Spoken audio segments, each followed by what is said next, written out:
Tuluyan nang pumasok sa bansang binabantayang bagyong Ineng. Bagamat hindi na ito magla-landfall sa alingmang bahagi ng kalupaan, hahatakin naman ito ang hanging habagat na siyang magdudulot naman ng malalakas na ulan. Dahil dito, inabisuhan na ng Pag-asa maging ng Philippine Coast Guard ang mga mangingisda na wag munang pumalaot at palipasin muna ang sama ng panahon upang maiwasan ang anumang problema habang nasa gitna ng karagatan.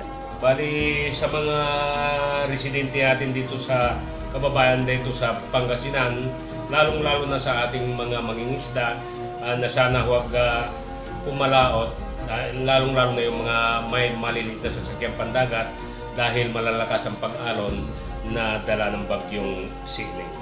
Samantala, bagamat matataas ang alon sa dagat, may mangilan-ngilan pa rin nangahas na magpunta rito, gaya na lamang ni Anfer Jemp na naglalaro ng skimboard.